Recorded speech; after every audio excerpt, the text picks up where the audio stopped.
The inaugural Treble-Winners tournament rolls on. The 2009 Barcelona team is into the final. They will play the winner of the 2015 Barcelona side led by Luis Enrique and the 2010 Inter side led by José Mourinho. That game is about to kick off, but before the ball rolls, let me give you a little bit of background on these two teams. And we begin with that 2015 Barcelona side that scored a plethora of goals. Messi, Suarez, Neymar, the historic MSN up against Milito and that Inter side. Barcelona in 2015, they scored 110 La Liga goals. Only 6 teams in the history of European football have scored more. A plus 89 goal difference. That's a league record in Spain. In their 2011-2012 season, Real Madrid tied that. And then they won each Champions League knockout stage by at least 2 goals. Meanwhile, on the other hand, Inter, led by Diego Milito in his best ever season, scored 30 goals, including 2 in that Champions League final against Bayern Munich. It was José Mourinho's second career Champions League win after winning the first one with Porto. He would later then leave to Real Madrid, and Wesley Sneijder had just arrived and had his best season with Inter. 8 goals, 7 assists. Pretty incredible. I do feel like they, though, are the underdogs going into this one. And for argument's sake, I'm just going to be very transparent here. How boring would it be if we had a Barça-Barça final? I am rooting for Inter on this one, guys. Yeah, I'm with you. I always love an underdog. So, yeah, I'm rooting for Inter as well. But I think basically anyone is an underdog against this Barcelona side, apart from maybe Barcelona 2009. So it's going to be tough, I think, for Inter to make it through. So we're either getting Luis Enrique against Pep in the final or José Mourinho against Pep, which after he would leave from that Inter side, we would get some of the best managerial matchups, at least in modern football history. Let's take a look at the All-22, please, because this is an absolute ridiculous 22. But you look at this Barca side, we understand that they're going to control the game, Phil.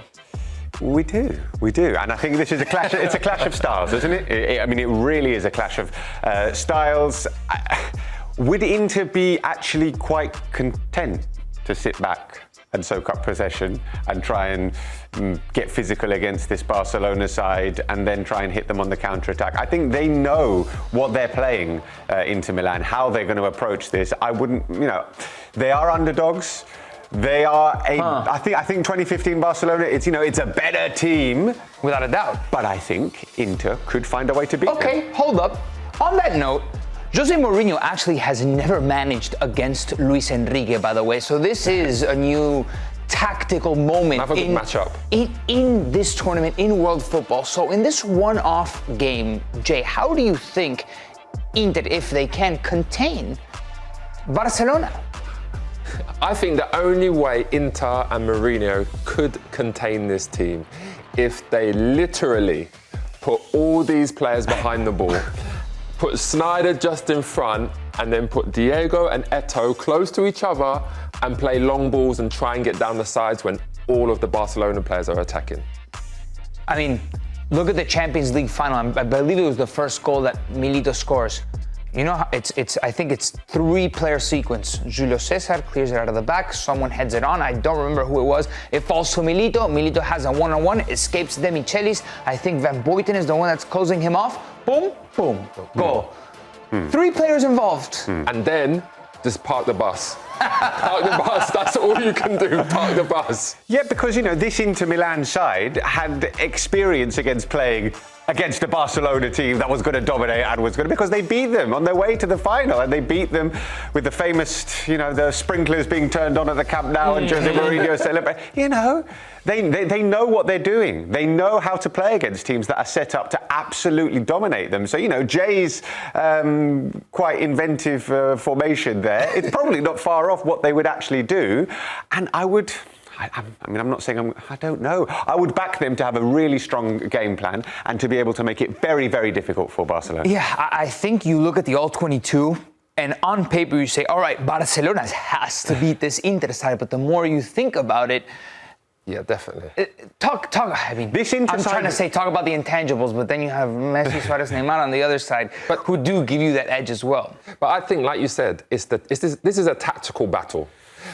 Inter Milan will not be winning a football match here. They will be winning the tactical battle in order to go through. But MSN, it's like, how do you stop it? All right. In the second leg Yes. of that semi-final that Yes. you mentioned in Camp Nou, I just guess how much percent possession Inter had. Guess. Throw out a number. 24. Less. Less? 18? Less. 16. Less. 12. More. 13%. Oh my. That's That shows you, that shows you the discipline, though. That shows you the discipline of these teams. They beat the side that are in the final. They beat the 2009 Barcelona team. It's, more or less, there are a few different players, but more or less the same team. So they know what they're doing. They know what they're doing. They're comfortable doing it.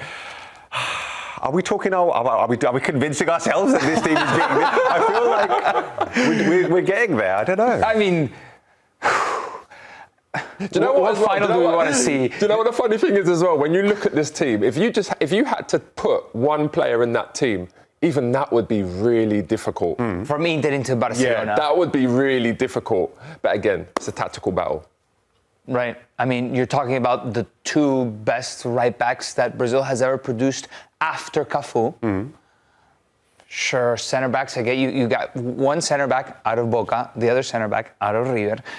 And then Lucio Piqué, if you will, but the Rakitic, Busquets, Xavi, or Iniesta's not even on here, right? I think if Luis Enrique was to choose, it would be Busquets, Iniesta, Rakitic, because Rakitic was the one that sat Xavi, really. Yeah. I mean, do we see a world where Neymar is contained by Maicon, where Samuel and Luis are having themselves a day against Suarez? I'll tell you what would happen here. I think the way Mourinho would set this up would be Lucio, Maicon, and Motta would have to do a lot of defensive work on that side, and then it would be vice versa on the other side against Messi. That's the only way, and you have to keep them quiet. Not many teams ever did that. To be honest, what I'm thinking, I would maybe start Kivu and put Zanetti in the midfield to give me a lot of that engine, that workforce, maybe on the right-hand side to contain Neymar. This is going to be... Inter could turn this into a nasty game. It is. Look at the South Americans. That's the only way, Nico. And look at the South Americans on the back. Yeah. I mean, I mean, even that, I'd put Zanetti, like you said, Kivu left back, Zanetti right back, because Maicon is an attacking fullback. Whereas in this formation, the way we think they would play, you'd have to be defensive. You need a big performance from Julio Cesar as well. He's going to be busy. Whatever you do, Barcelona are going to find a way to get shots on goal. So Julio Cesar has to come up big as well. Wow, I was very clear from the very beginning. I wanted Inter to go through, and I'm pretty sure I'm convincing these guys that maybe the underdog does win. But let's go to the tail of the tape to kind of see who has the edge in each department. First, defensively, I kind of think we go with Inter on this one. Okay. I will, yeah. I think they'll be disciplined. I think they'll be aggressive. I think they'll be patient. And then I think they'll counter. So I'll go with defence. So midfield and attack, this one's obvious. Relatively obvious for Barcelona. Yeah. So now, here's a question. Who's the better manager with their respective teams? José Mourinho with Inter or Luis Enrique with Barcelona? I think in the peak Jose Mourinho, I would go Jose Mourinho because Enrique would have been a young manager then, but I would go Jose Mourinho. He obviously won the Champions League as well with Porto, so I would go Mourinho. Let me play devil's advocate here. If you grabbed, you hit a button, random manager, and you put that manager into Inter, what are the odds that they achieve the same thing that they achieved in the 2009-2010 season? Yeah, very low. If you did the same thing with Barcelona, are the odds higher or lower? I would say they were better. They were more in your favour. Yes. So there we go. We got our answer. Manager Inter. As well, you know when did they play? Is this the season that Barcelona played against Chelsea? When it was really difficult games? No. That was the kind of performance that Mourinho could do. The Iniesta goal and the very last minute where Drogba was going, no, that was earlier than that. But that was the same kind of performance where it would just be defence against attack. Intangibles? Ooh, I mean, is this the deciding factor? The intangibles? No, I have my mind's made up. Nico is the deciding factor. Okay. My mind's made up. I would actually go with intangibles with Inter. I really would. I mean, it's sad to see that such a talented side won't go through. But I mean, I think the intangibles would be Inter. Wow, I feel like we're like totally on the unpopular opinion side.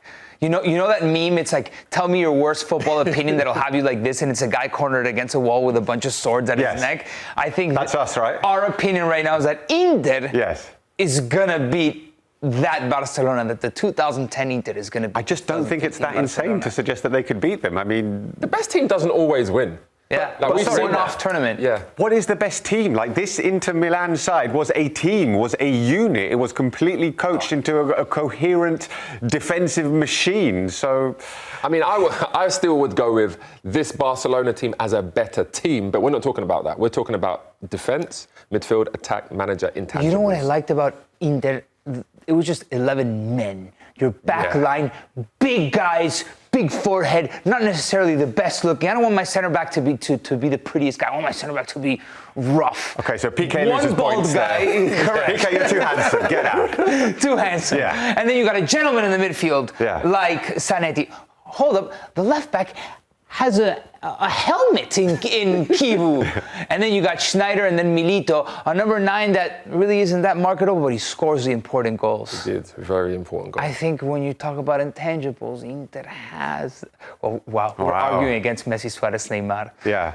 What an upset, guys. No one saw this coming in the TWT, baby. All right, we're putting Inter through, but we did ask ChatGPT. Let me tell you what ChatGPT said, because we give so much importance to that nowadays.